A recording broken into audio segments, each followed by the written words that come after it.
Understanding how refractive surgery improves vision requires a basic understanding of refractive errors and how the eye focuses light. When light reaches a curved surface, it bends. This process of bending light is called refraction. The two main refractive surfaces of the eye are the cornea, the outer surface of the eye, and the lens inside the eye. These two curved surfaces, along with other internal structures of the eye, work together to focus light onto the retina in the back of the eye. Light rays enter the eye through the cornea, which provides most of the focusing power of the eye. Light then travels through the lens, where it is fine-tuned to focus properly on the retina.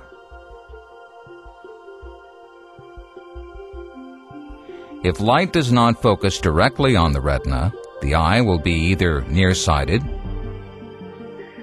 farsighted, or astigmatic, depending on the location of that focus. These problems are called refractive errors.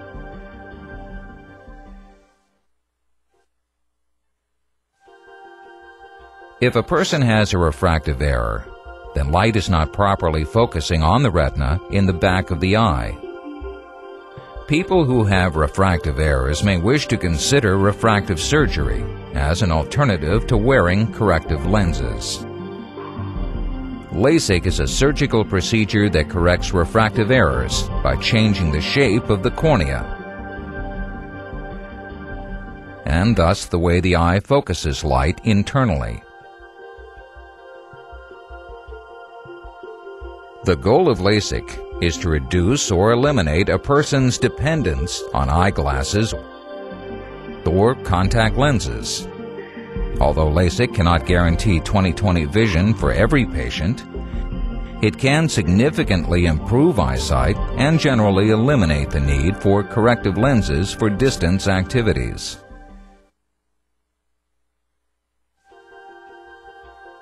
In general, good candidates for LASIK are at least 18 years of age. They have not had a significant increase in their prescription in the past 12 months. They have a diagnosed refractive error, and they have healthy corneas. People with certain medical conditions, including eye disease, diabetes, and pregnancy, may not prove to be good candidates for this procedure.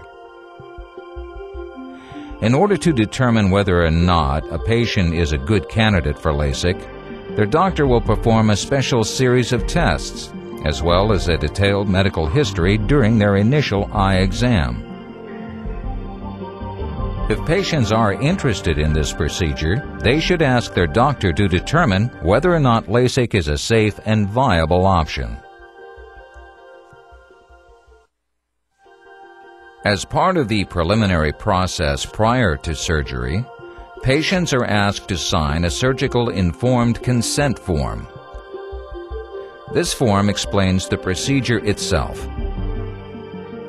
its possible effects, and all the potential problems that may occur during and after refractive surgery. Signing this form is the patient's verification that all of these potential complications are understood and accepted, and the patient still wishes to continue with the procedure.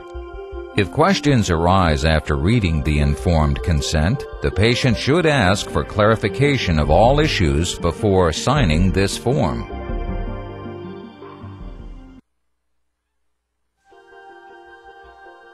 Before the surgery, anesthetic drops are applied to numb the eye. The surgery begins with the patient entering the laser room and being put in a relaxed position on the surgical bed. The laser system is quite large and includes both a microscope and a computer screen.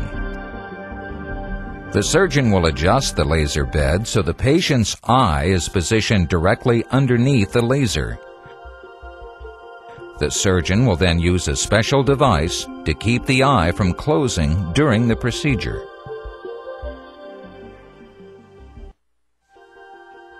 The doctor then begins the surgical procedure by placing a suction device on the eye.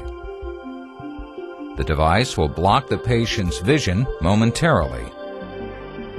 The purpose of this suction device is to make the cornea firm enough for the surgeon to create the flap.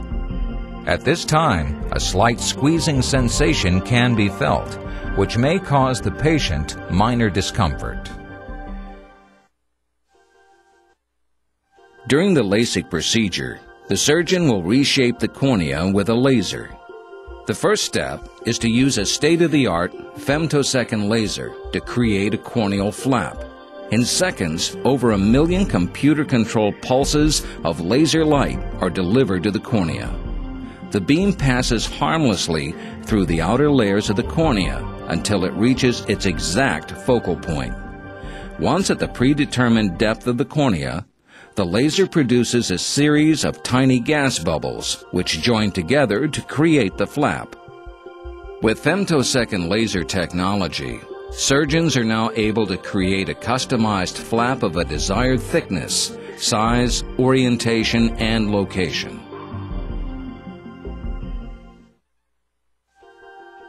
Once the suction device is in place, the surgeon will attach a very sophisticated tool called a microkeratome. The microkeratome is the instrument used to actually create the corneal flap. This flap will allow the surgeon access to the underlying corneal tissue.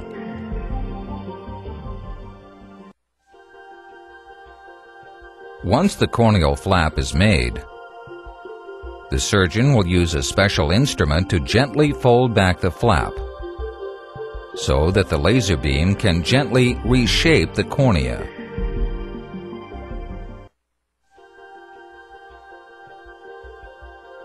With the laser positioned over the eye, the patient will be asked to stare at a fuzzy red light.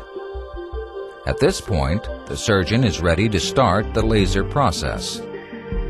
A sophisticated computer program controls the amount of laser pulses based on preliminary measurements taken by the patient's eye doctor during the preoperative examination.